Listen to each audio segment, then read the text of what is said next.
Então tá tranquilo, né, Ana? Para mim, tá. Legal, legal.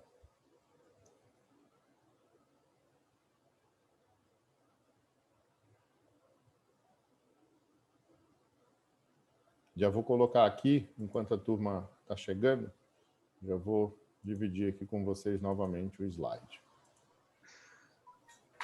Então, Ana, você ficou aqui como primeiro, que você foi a última que falou comigo, tá? Então, quando eu perguntar, você responde para mim, por favor. Então, Tá vamos bom, lá. professor. A gente estava falando do business intelligence. Então, é a inteligência empresarial. E ela é composta pelo negócio da empresa, pelo gerenciamento da empresa e pela tecnologia da informação da empresa. Então, eu estava comentando com vocês que o sistema Petrobras, ou seja, a empresa Petrobras, né, que a gente pode chamar de conglomerado, que é um enterprise, ela tem diversos sistemas dentro da empresa que fazem, né, a parte fiscal, a parte contábil, a parte de meio ambiente, a parte de risco, a parte de operações, a parte de operação de perfuração, de exploração, de produção, de distribuição. Então, são sistemas que precisam ser integrados. E a Petrobras, como viu que essa coisa da tecnologia foi evoluindo, evoluindo, evoluindo, ela acabou comprando um sistema, o sistema SAP, o sistema alemão, para ser esse EAI. Então, o sistema SAP é o que integra todos os sistemas da Petrobras. Então, todas as entradas vão para o SAP, não importa qual, a Petrobras não quis jogar fora os seus sistemas, falou assim, olha, eu quero que você customize o SAP para que ele opere com os meus sistemas. E aquilo que a gente entender que o SAP, que é o sistema alemão, né, o ERP alemão, for melhor do que os meus sistemas, a gente começa a usar os sistemas do SAP. E aí foi o que aconteceu. Então, a Petrobras está usando o SAP como um sistema integrador, como o EAI, também como um ERP, que é o Planejamento de Recursos da empresa, e, através do SAP, ela faz essa integração de todos os sistemas que tem dentro da empresa para que ela tenha as devidas saídas, né? Então, como eu trabalhei em terminal dutoviário, terminal rodoviário por muito tempo, também trabalhei em terminal aquaviário, mas de movimentação de líquidos, então eu conheço algumas coisas que são entradas, processamento e saída. E gosto muito dessa área, efetivamente. Então, esse é o Business Intelligence. E aí agora vem o Data Warehouse, ou seja, a casa de dados, o meu computador master, que vai receber todas as informações através dos seus bancos de dados, tá?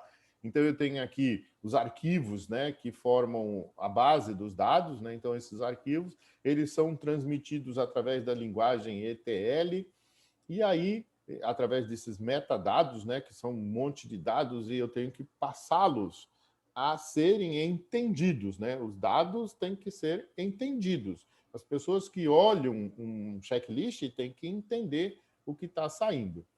E aqui eu tenho essa casa de dados, né? Esse meu provedor, né? Meu computador master, e aí ele vai ter as saídas, né? Que servem para serem analisados pelos funcionários. Então, os operadores também pegam os dados do dia a dia, os supervisores, os coordenadores pegam os dados do dia a dia, e o gerente, né, o gerente executivo e os diretores pegam os metadados, os macrodados, que não é aquilo efetivamente do dia a dia. Quanto de peça entrou no caminhão? Ele quer saber quantos caminhões foram entregues, quantos clientes estão ou não satisfeitos. Tá? É um depósito de dados, ok? Então, data warehouse digitais, né? Como a gente fala do armazenamento, o armazenamento é um armário, é um terminal, é um armazém, e ele não, é um banco de dados digitais. Normalmente isso fica em sistemas digitais. Então a gente tem um grande computador de porte que lá armazena dados e os sistemas desse computador pegam esses dados para transformar em conhecimento. Então, esse grande banco de dados digitais serve para armazenar as informações detalhadas relativas a uma empresa qualquer, criando e organizando relatórios através de históricos que são depois usados pela empresa para ajudar a tomar decisões importantes com base em fatos apresentados. Turma, então isso aqui é importantíssimo. Para que serve uma base de dados? Não é só para gerar um relatório atual. Não é. É para gerar um relatório futuro também. Então, por exemplo, um relatório anual, que normalmente vai para o imposto de renda da empresa. Então, ele pega o banco de dados mês a mês e transforma num relatório anual. Mas ele serve também, turma, para tomar decisões. Como é que eu tomo decisão de pegar meu retroporto e aumentar a minha área de atividade? Porque, normalmente, eu tenho uma informação de que eu tenho mais pedidos de serviços do que eu posso atender. Então, quando eu passo a ter mais pedidos do que eu posso atender, isso chama-se demanda reprimida. Como é que eu sei que eu tenho uma demanda reprimida? Quem que deve saber que existe uma demanda reprimida? Então, existem aí os sistemas que fazem isso. Então, por exemplo, quando dentro da minha pizzaria eu sei que meu pegue e pague está com uma fila maior do que necessário. Então, por exemplo, eu estou com uma demanda reprimida. Minha fila normal é de 10 minutos. Minha fila agora está de 20, 30, 40. Demanda reprimida. E o que eu preciso fazer? Como é que eu tomo essa decisão? Ah, mas professor, minha demanda reprimida é só na sexta. Na sexta chega a 20 minutos. No sábado é 10. No domingo até quinta é 5. Então, eu não tenho demanda reprimida, eu tenho momentos em que eu tenho uma operação mais complicada. Então, tudo isso vem dessa base de dados. Quando a gente for falar de CTMS, eu volto a falar com vocês sobre base de dados. São os históricos, tudo aquilo que serve de aprendizado e serve para que eu possa tomar decisões futuras. Então, professor, minha empresa faz tudo no caderno. Legal. Ela não tem outra forma de fazer, então guarde os cadernos, porque ele é a tua base de dados. Só não é digital. Ok? Ele precisa ter um armário, precisa ter um lugar seco, sem umidade, sem interferência de bactérias, de fungos, de calor. Então, se você quiser guardar corretamente o seu banco de dados. Senão, você vai e transforma num banco de dados digital. Tem hoje N ferramentas que pegam o teu dado que está num papel e passa para o digital. Serve para recolher informações de uma empresa para que essa possa controlar melhor um determinado processo, disponibilizando uma maior flexibilidade nas pesquisas e nas informações que necessitam. Ok, turma? Vamos lá, mais um sistema. Tem mais coisas do Data Warehouse. Possibilita a análise de grandes volumes de dados. Então, começa aí a entrar um pouco de inteligência artificial, tá? Porque como é que eu analiso um grande volume de dados? Através de uma inteligência artificial, que tem algoritmos por trás dela. Então, o que aconteceu nas últimas eleições dos Estados Unidos e do Brasil? Esses algoritmos começaram a funcionar, identificaram, né, aqueles facebookianos, né, qual era a opinião deles e começaram a mandar mensagens características daquilo que ele conseguia ler, que ele gostava de ler. Isso é feito através dos algoritmos, mas é atrás de um grande volume de dados. O Facebook nada mais é do que uma grande data warehouse. Ele guarda todas as nossas transações, hein? Aquela micro função, uma microfunção. Toda vez que eu clico em alguma coisa, que eu dou um like ou que eu comento, é uma transação. E ele, através desse data warehouse, o Facebook lá, cria seu grande volume de dados. Tá? E aí, Professor, Oi, até Ana. às vezes coisas que você pesquisa no Google, você abre o Facebook, já está lá um anúncio de alguma coisa que você pesquisou. Muito bem, Ana, exatamente isso. É o algoritmo, né? É o algoritmo funcionando dentro dessa base de dados enorme que está dentro da Data Warehouse. E a Data Warehouse é cheio de pequenos sistemas ou grandes sistemas que, através desses algoritmos, fazem. É coisa de segundo. Você digitou no Google alguma coisa, você entra no teu Facebook e estão te oferecendo. Cara, aí você fala, pô, o negócio é mágico, ele fica me ouvindo. Não, não precisa disso. A Data Warehouse possibilita a grandeza desses números, desses dados. E o algoritmo vai lá e trabalha os dados. Só isso. Muito bem, Ana, muito bem lembrado. É exatamente isso que funciona. E não é só para o Facebook, não, para o Instagram, para o YouTube, todas as ferramentas, elas oferecem para você aquilo que ela acha que você gosta. Por quê? Porque você, nas suas transações, dá o link, dá o like, né? E coloca o seu comentário. É exatamente assim que funciona.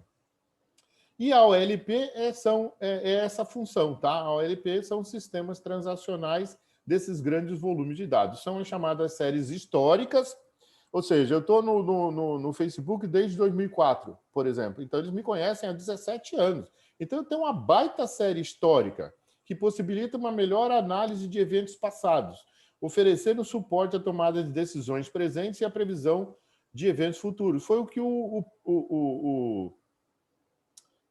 Extra fez, quando ele criou um programa, né, que você colocava lá os seus dados e ele te gerenciava, ele te monitorava. Ele sabia o que você consumia, ele criou esse programa há um tempo atrás, o Extra, e começou a monitorar o quê? As suas compras. Então ele sabia o que você comprava de grande lote e de pequeno lote. Toda vez fazia isso. Ele criou um quê? Um grande banco de dados meu, por exemplo. Então, ele fez isso comigo durante 2 anos, né? Fez com muita gente, tá? Aí, o que ele fez depois de 2 anos? Pô, eu conheço o Marcelo, eu sei o que ele consome. Eu vou oferecer ofertas para ele. Aí vinha para mim o quê? Como é que ele me conhece, turma? Pô, eu tenho lá as informações, eu liberei para ele, eu criei um cadastro no programa do Clube Extra. Ah, mas esse cadastro era para te dar desconto. Legal, concordo que ele ia me dar desconto, mas certamente ele ia me conhecer. Ele ia saber o que eu consumo ou o que a minha família consome.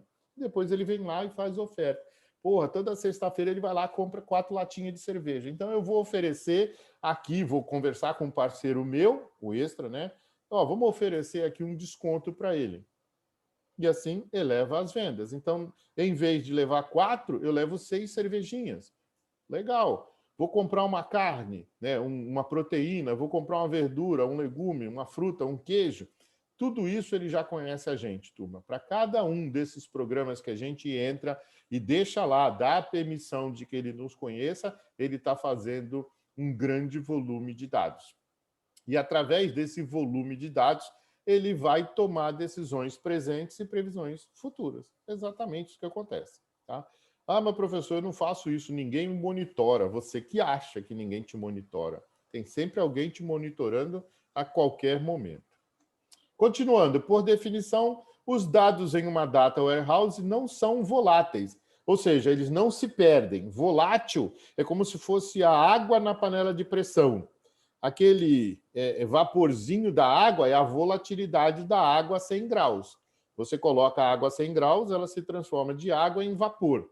O vapor vai e se mistura com a atmosfera. Isso chama-se volatilidade. No caso da Data Warehouse, os dados não são voláteis, eles estão lá o tempo todo, a não ser que alguém vá lá e criminosamente faça perder. Ou seja, eles não mudam, olha, acabei de falar, salvo quando é necessário fazer correções de dados previamente carregados. Os dados estão disponíveis somente para leitura e não podem ser alterados, né? Porque se forem alterados, eles não são dados, né? Eles são coisas aleatórias, então você não pode mudar. A ferramenta mais popular para a exploração de um Data Warehouse é a OAP, então OLAP, ou Processamento Analítico em Tempo Real. Olha só que legal. Então, qual que a gente vê que é em tempo real? Hoje, transações bancárias, turma, são feitas em tempo real, né? Então, você hoje tem o Pix, não é isso? O Pix que você consegue transferir. Eu vou lá, Natália Adria, me passa aí o seu Pix, eu vou te passar aí R$ 50. Aí ela me passa o Pix, o número dela, ou o telefone, ou o celular, ou qualquer outro número, eu vou lá e clico. Cliquei, mandei, ela recebeu. Em tempo real, turma. Olha só, eu conheço bastante esse tempo já passado, né? Turma, quando eu entrei na Petrobras, em 1985, eu abri uma conta no Banco do Brasil, né? Que eu só podia abrir no Banco do Brasil. E aí, um dia determinado, eu não conhecia, nunca tinha nem entrado em banco a não ser pagar a conta, né? Era uma agência lá dentro da Petrobras, e aí eu fui pedir um dinheiro, fui sacar um dinheiro, sei lá, sem dinheiro, sem qualquer coisa. Aí o caixa pegou um livro desse tamanho, devia ter uns 40 por 80, era um book enorme. Aí ele abriu aquilo, todos os correntistas que são daquela agência e são da Petrobras, tinha lá o book fechado à meia-noite.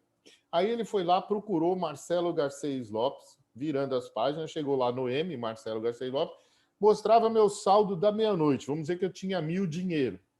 Aí ele pegava uma caneta e colocava assim, a caneta, menos 100, e me dava 100 dinheiro.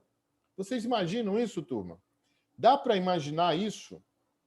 Vocês não, vocês nasceram numa outra, talvez alguns, né, de vocês tenham nascido nesse milênio. Vocês nasceram numa outra era. Então, essa é a era do processamento em tempo real.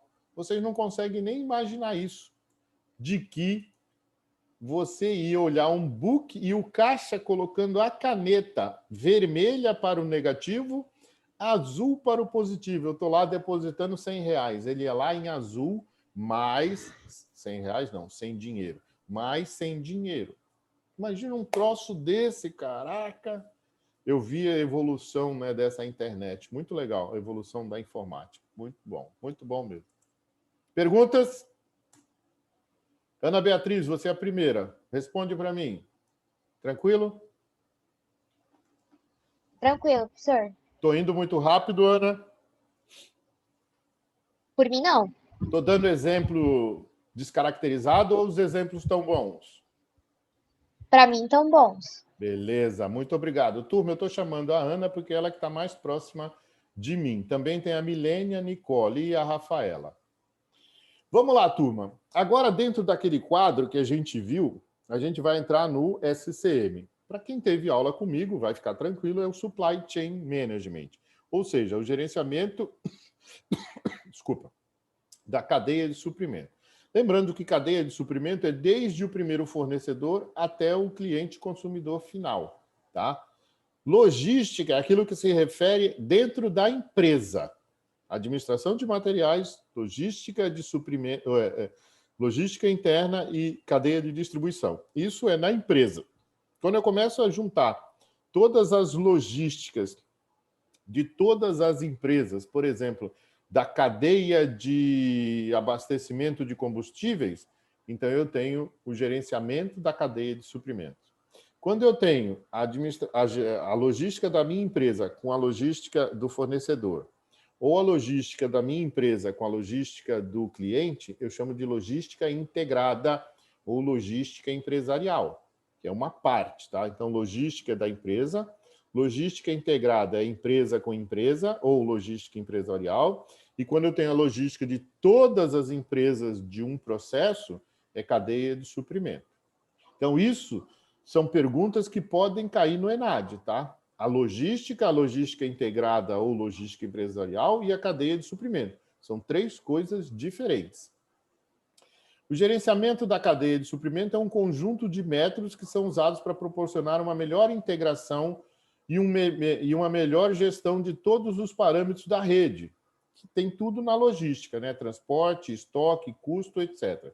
Esses parâmetros estão presentes nos fornecedores, todos eles, na sua empresa e, finalmente, nos clientes, todos os clientes no processo, tá? Sejam eles CDs, centro de distribuição, varejista, comércio final e o próprio cliente. A gestão adequada da rede permite uma produção otimizada para oferecer ao cliente o produto certo na quantidade certa. É essa a ideia. O objetivo é, obviamente, reduzir o custo ao longo da cadeia, Sempre que a gente fala em reduzir custo, é ter mais lucro, certo? Aonde eu reduzo o custo? No custo fixo, é muito difícil reduzir custo, porque ele é fixo. Eu não tenho como reduzir. Se eu tirar a entrada d'água da minha empresa, eu não pago água, pô, eu não vou ter água. Se eu tirar energia, a mesma coisa. Se eu não tirar o aluguel, então esses custos fixos. Então eu vou reduzir custo aonde? Quando eu começo a operar, naqueles custos variáveis. Quanto menor o custo variável, menor o meu custo ao longo da cadeia. Então vai sobrar dinheiro, vai gerar lucro. Para isso, eu tenho que ser eficiente, eu tenho que ter os melhores processos possíveis. E quanto mais automatizado, melhor. O objetivo é, obviamente, reduzir os custos ao longo da cadeia, tendo em conta as exigências do cliente. Então, quando eu ofereço um serviço ao meu cliente, eu tenho que levar em consideração aquilo que eu posso fazer, dentro das minhas possibilidades. Senão, eu vou oferecer um valor para o meu cliente e meu custo vai ficar maior. Aí não tem jeito, eu vou quebrar. Então, muitas empresas quebram por causa disso, porque vai ver no final do mês o custo fixo e variável está muito maior do que as receitas. Aí ela vai diminuindo o seu montante que ela tem lá de capital de giro até o momento que ela vai começar a pedir empréstimo. Pediu empréstimo, não consegue pagar, a bola de neve aumenta, ela vai quebrar. Nesse caso das exigências do cliente, é uma variável da qualidade. Entregar o que o cliente quer no preço e nas condições que ele espera. Isso é uma variável da qualidade no aspecto cliente. Vamos ao próximo item, ERP. Então, ERP é o Enterprise Resource Planning, ou seja, planejamento dos recursos da empresa.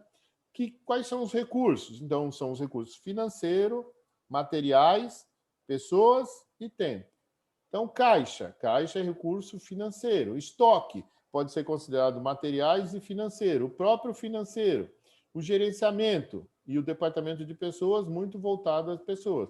Cliente, eu estou voltado a produtos, então estou voltado a materiais, mas também a pessoas. E ordem de serviço, que é o meu serviço. O que o ERP integra? Então, ele integra com o SCM, que é o Supply Chain Management, com o MRP, que é o planejamento de recursos só de materiais. O ERP é dos recursos da empresa. O MRP é só os recursos materiais. O CRM é aquele que lida com o cliente final, Customer Relationship Management. E o HRM são os recursos humanos, o gerenciamento de recursos humanos. E tem também o FRM, que é o Financial, então é o financeiro. Então, esse ERP Master cuida de todos os pequenos, vamos chamar ERP, trocando o Enterprise pela tarefa que cada um deles faz. Então, Enterprise é a empresa, tá? Enterprise é a empresa como todo, é o conglomerado. Então, sistemas integrados de gestão empresarial são chamados SIG ou SIG. Vocês devem ter ouvido falar nessas criaturas. Então, esses são os dois nomes que eles dão para os ERPs. Aqui no Brasil, eles chamam ERP. Então, tem vários aí, né? Por exemplo, eu conheço e eu optei, né? O ano passado eu falei para vocês que eu estava procurando um. Eu optei pelo Bling. Não estou fazendo propaganda, só optei por ele porque ele fornecia aquilo que o cliente, eu, queria. Então, eu optei por um ERP chamado Bling. Então, mas é um sistema gerencial, um sistema integrado de apoio da gestão. Então, é um SIG ou um SIG, normalmente chamado de SIG, tá? São sistemas de informação que integram todos os dados e processos de uma organização em um único sistema. Às vezes o SIG, o ERP, já é o único sistema. Não precisa de outro, por exemplo. Então, nesse Bling, eu controlo tudo o que eu preciso ali dentro. Então, caixa, né, básico, estoque, reposição de estoque, venda, nota fiscal de serviço, nota fiscal de produto. Não preciso de mais hoje. Hoje, o tamanho da minha empresa não requer mais coisa. Então, tá tranquilo. Lembre que eu falei, eu escolhi um sistema enquanto eu necessito daquele projeto, daquele processo. Ah, mas se eu precisar a empresa crescer, efetivamente eu vou precisar de um outro sistema. Além do custo, né? O custo dele é aceitável, bem aceitável para o que eu preciso. A integração pode ser feita sob a perspectiva funcional. Sistemas de finanças, contabilidade, recurso humano, fabricação, marketing, vendas, compras. Então, tudo isso você tem que ter. Às vezes, o sistema de contabilidade é o teu contador. Vale mais a pena, como pequena empresa, microempresa, você ter um contador, desde que você passe todas as informações de forma adequada. Quando sua empresa cresce, você traz a contabilidade para dentro da empresa. E sob a perspectiva sistêmica, sistema de processamento de transações, sistema de informações gerenciais, sistemas de apoio à decisão. Dúvidas? Ana, dúvida, Ana? Vou estar sempre perguntando para a Ana. A Ana passa a ser a porta-voz de vocês, hein? Não, professor, sem dúvidas. Ok. Então, aqui é mais uma visão, mais uma figura do ERP interligando com os outros pequenos sistemas.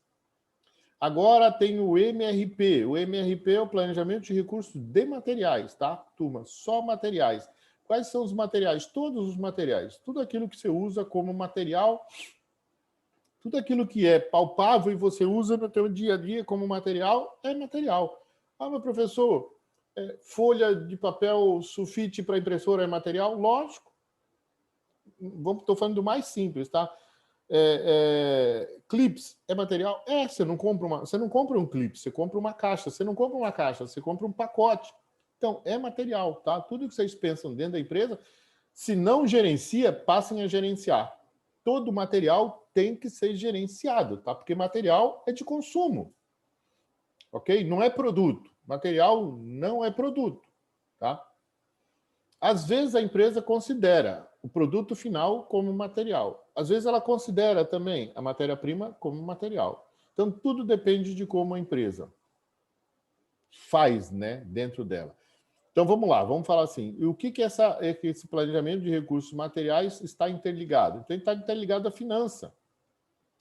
Então, vamos falar gestão de pedido primeiro. Então, eu preciso de caixa de papelão de embalagem. Ah, eu preciso de 1000 caixas. Eu vou lá fazer um pedido. Finanças vai ver se tem dinheiro para liberar para pagar esse pedido. Se não tiver, ela vai lá, se vira com outra coisa. Recursos humanos. Procura. Então, procura o quê? A obtenção. É quando você vai atrás. Qual é o melhor preço? Qual é o melhor fornecedor? Ordem de produção. Então, nesse caso, esse MRP está linkado à matéria-prima, à produção. Está linkado com a operação, ou seja, o que a produção precisa, eu vejo se eu tenho, eu mando para a operação. Ele faz um inventário, ou seja, o que eu tenho de estoque, mas não é só estoque de produto, é estoque de material usado no escritório, na portaria, no restaurante, e emite os relatórios de materiais. Então, o MRP é o Manufacturing Resource Planning, planejamento de recursos de manufatura de materiais, é definido pela Associação aqui de Operação, de Gerenciamento de Operação, como um método para o efetivo planejamento de todos os recursos de manufatura de uma empresa, de materiais para manufatura e também dos materiais para escritório, dos materiais diversos, tá? Completa o planejamento operacional em unidades, o planejamento financeiro na moeda do país, tem a capacidade de simulação para responder questões, o que acontece e a extensão do ciclo fechado do planejamento de necessidade de material. Pessoal, olha só, o MRP é um desdobramento do ERP. Dentro do ERP, eu posso ter um MRP? Pode. Tá? É só para vocês conhecerem essa sopa de letrinhas. Tá? Às vezes eu preciso ter uma ferramenta menor dentro da ferramenta maior. Mas, normalmente, o ERP já faz isso. Não é exclusivamente uma aplicação de software, mas um casamento de competências pessoais, dedicação à exatidão da base de dados e recursos computacionais. Aqui é o autor vendendo o seu produto, tá? Ele está vendendo um MRP. Ele está dizendo que é bom, além de você ter um ERP, você ter um MRP. ele é um conceito de gerenciamento total de uma empresa para utilizar os recursos humanos mais produtivamente. De novo, tá, turma? É a visão do autor para vender o MRP. Preciso do MRP? Você que vai avaliar. O meu ERP é suficiente? Vocês é que vão avaliar. Aí eu tenho, além do MRP, esses caras basicamente são imprescindíveis num terminal portuário. O MRP normalmente está dentro do ERP. Se eu estiver falando muito rápido, turma, essa sopa de letrinhas, professor, para, não entendi nada. Volta de novo, tá? Mas agora eu vou entrar em 3 sopas de letrinha que a gente usa muito mais dentro das operações de terminais e principalmente dentro das operações de terminais portuários, que é o TMS, que é o WMS, que é o CRM.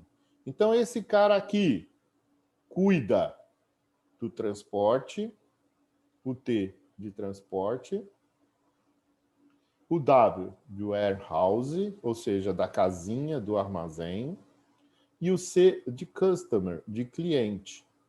Então, a gente vai entrar em alguns detalhes maior e nós vamos nos ater em sistemas a esses 3. Vamos falar de mais outros 2, YMS e CTMS, tá? Que eles são novidades que estão se incorporando e eu não achei uma figura que colocasse o YMS aqui e nem o CTMS, mas a gente vai falar de mais 2.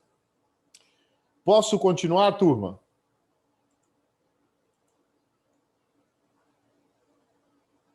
Posso continuar? Ou alguém quer fazer alguma pergunta até aqui? Ana, você que está mais próxima, vou considerar você a porta-voz. Pode continuar, professor. Muito bem, gratidão, Ana. Então, vamos lá.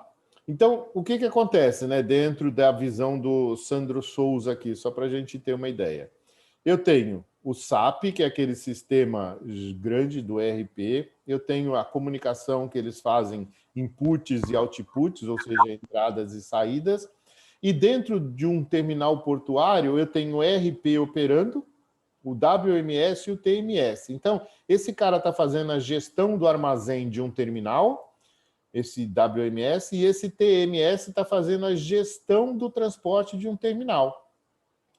Caramba, toda hora que eu coloco aparece o link aqui, eu não quero o link. Então, esse ERP funciona aqui como um gestor do WMS e do TMS, entrando e saindo informações. E o CD? O CD é o centro de distribuição. Lembrando que ele pode ser um armazém fechado ou um armazém a céu aberto. E lembrando que esse TMS, ele sai um pouco da empresa, o CD está dentro da empresa, né? O armazém está dentro da empresa, o TMS sai fazendo a ligação com o transporte, que nesse caso aqui foi representado por um caminhão, mas pode ser representado por um navio ou pode ser representado por um avião também, ou por um oleoduto, até fazer com que esse produto chegue no cliente final. Essa é a visão do Souza. Gostei desse slide dele aqui, tá? Espera aí que eu não sei porque ele abriu aqui, não precisa abrir. Vamos lá, vamos lá. Aqui, olha só, dentro de uma visão mais horizontal da coisa do que acontece. Entrando agora, uma ideia do que é o YMS. Então, vamos falar. O que é o TMS? O TMS é aquele cara que gerencia o transporte. E o que faz chegar o meu produto ou o produto no meu terminal? O caminhão. Caramba, o caminhão chega no meu terminal.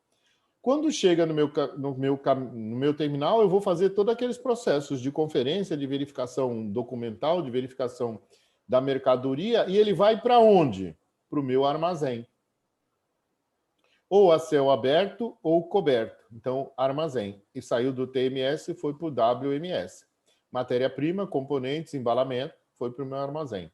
Considerando que o meu sistema produz alguma coisa, depois do meu armazém ele vai para a minha produção. Então, isso aqui é uma parte da minha logística chamada administração de materiais. Aí eu movimento esse material para a minha produção. Quando eu movimento, é logística interna ou logística de produção. Aí essa área de produção, vamos falar que o meu pizzaiolo está fazendo pizza. Ele faz o produto e entrega a pizza pronta, embalada. E aí, por exemplo, alguns produtos acabados e embalados, para um armazém de produto final. Faz a gestão WMS. Professor, na minha empresa é tudo numa sala só. Legal, turma. Só o transporte que não é ali, né? O transporte está do lado de fora. Mas a gestão do armazém, a logística interna e o armazém é um só, está tudo dentro da minha sala. Legal, não tem problema nenhum. Acontece. Minha empresa é grande, né? A gente falou do terminal de Paranaguá, a gente falou do Deiquimar, a gente falou dos diversos terminais. Cada um desses terminais que a gente falou, vocês tiveram uma ideia, e agora a gente vai trabalhar no sistema desses terminais, vocês tiveram uma ideia de qual é o comportamento da entrada da carga, da armazenagem da carga e da saída da carga. Então, dá para vocês terem uma visão do que é o TMS lá dentro, do que é o WMS, e agora eu vou falar para vocês o que é o YMS. Então, é um sistema que gerencia o pátio. Y é de yard, de jardim, de pátio, de área aberta. Tá? Então, além de ter um sistema de gerenciamento do transporte e um sistema de gerenciamento de um armazém, eu tenho, hoje, empresas que fornecem sistema de gerenciamento de pátio. Mas, professor, por que eu preciso disso? Para não ter congestionamento de caminhões, para não ter caminhão parado na frente de alguém que tem carga antes dele ou descarga antes dele. Então, o sistema de gerenciamento de pátio nada mais é do que a localização adequada dos caminhões dentro do pátio da empresa. Professor, mas fizeram um sistema para isso? Fizeram. Por que fizeram, turma?